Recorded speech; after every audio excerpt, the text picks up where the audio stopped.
Honestly, I never thought my villain origin story would start with stepping barefoot into something warm at 6:17 in the morning, but here we are, because nothing quite prepares you for the spiritual crisis of fresh dog crap squishing between your toes before you've even finished your first sip of coffee. And I don't mean warm like, oh that's unpleasant. I mean aggressively, insultingly tepid, like a microwaved hot pocket that lies to you about being cool and then burns the roof of your mouth. Except instead of pepperoni and cheese, it's pure weaponized pug malice. Have you ever felt a piece of your soul exit your body through your heel? Yeah, that happened. I was standing on my own front lawn, my sanctuary, dew sparkling on my perfectly edged Kentucky bluegrass, holding a black coffee like a suburban king surveying his kingdom, and then squish. That frictionless slide, that smell rising into the crisp morning air, like it had a personal vendetta against me. I looked down. Then I looked up. 15 feet away, just across that invisible property line, stood Brenda. Now Brenda looked like the kind of woman who asks to speak to the manager at automated toll booths. Gravity-defying asymmetrical haircut. Permanent expression of sour superiority. Ceramic mug of herbal tea in hand. And at her feet, Buster. Calling Buster a dog feels generous. He was a meatloaf with legs. A biological design flaw. Breathing like a 1998 Honda Civic with a blown catalytic converter. And he was mid-squat, right on my side of the grass, dragging his hindquarters across my fescue like he was autographing it. "Hey Brenda," I called out, trying to keep my dignity while scraping my heel against the curb like a man trying to extinguish a grease fire. "Looks like Buster left a little present on my side."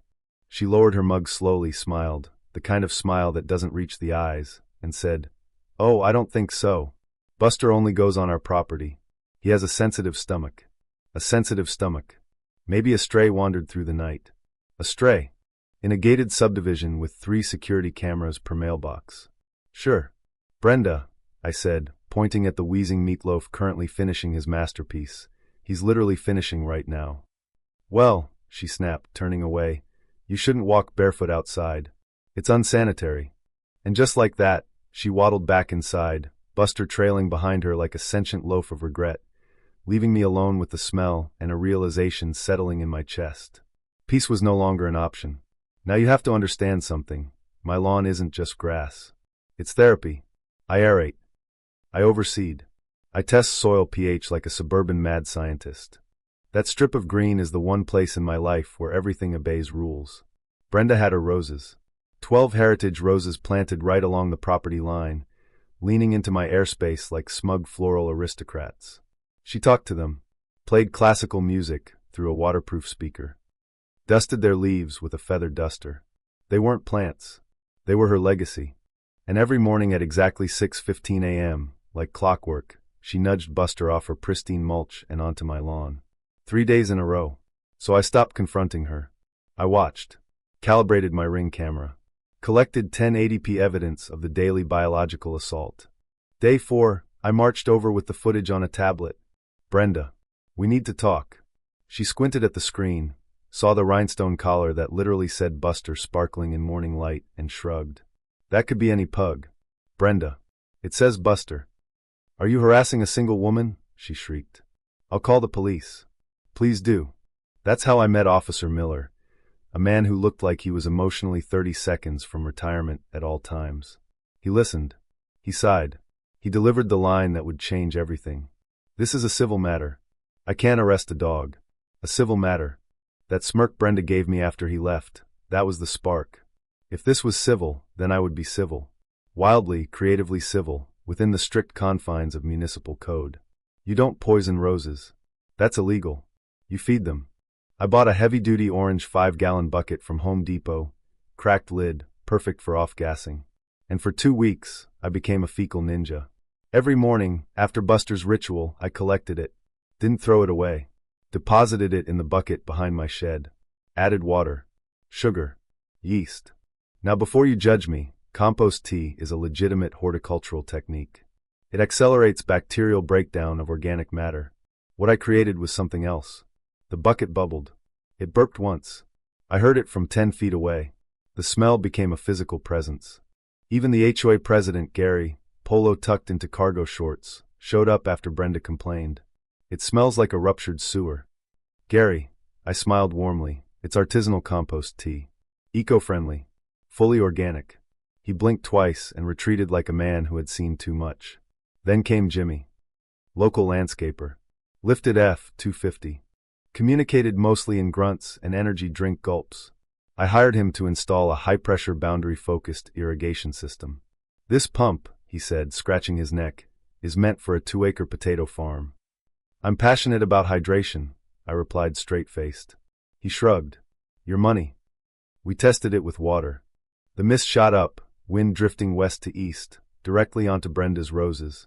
Man, Jimmy whistled, you're watering her flowers more than your grass. Jimmy, I said, handing him his check, you're an artist. Friday night was perfect.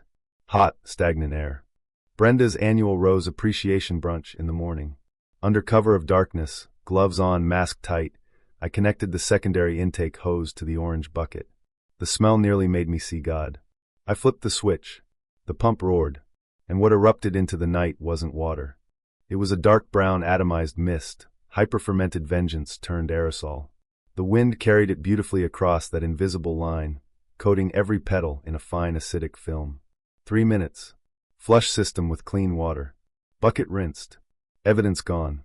I poured bourbon and watched the shadows of her roses sway. Morning came. At 7:30, Brenda stepped out in a silk robe to inspect her babies. She stopped mid-walk. The scream she let out primal. Biblical. Like a pterodactyl seeing the meteor. The roses were chemically scorched. Petals curled brown. Leaves blistered. And the smell, imagine a porta-potty trapped in a greenhouse in August. You killed them, she shrieked. Beautiful day, I replied, sipping coffee. Officer Miller returned. Gagged immediately. Did you spray acid? No, sir. I watered my lawn. With organic compost tea. Legally permitted. If wind drift occurred, that's an act of nature. He looked at Buster, who refused to step near the grass. He looked at the roses. He smirked barely and said, civil matter. Brenda took me to small claims court. She wore a gray pantsuit, like she was prosecuting war crimes. I came prepared, binder of statutes. Municipal Code. Right to Farm Act. Common Enemy Doctrine. Jimmy served as expert witness. Did he ask you to aim at her yard? Nope, Jimmy said confidently. Strictly his side. Just powerful mist. Judge Peterson listened. Looked at the law. Looked at the photos. Sighed. Petty, he said. Astonishingly so. Illegal? No. Case dismissed. And ma'am, he added, keep your dog off his lawn. Walking out of that courthouse felt like floating. Brenda replaced the roses with a 6-foot vinyl privacy fence. Thousands of dollars. And Buster? Every morning at 6:15 he waddles out, reaches that property line, pauses, stares at my aggressively aerated emerald masterpiece, shivers, and turns around. Now he goes on Brenda's freshly poured concrete patio. Justice wasn't flashy. It wasn't noble. It was cold. Deeply pungent. Entirely legal. So here's the question. When someone keeps pushing you, ignoring every reasonable boundary, hiding behind technicalities, and you finally beat them at their own game without breaking a single rule, is that revenge? Or is that just accountability with better paperwork? I don't know. But I do know this. Sometimes justice doesn't come in a courtroom speech or a moral high ground. Sometimes it comes in a 5-gallon bucket with a cracked orange lid. Let me know what you think. Was I justified, or did I go too far? And if you've ever had a neighbor test your sanity, I want to hear that story too.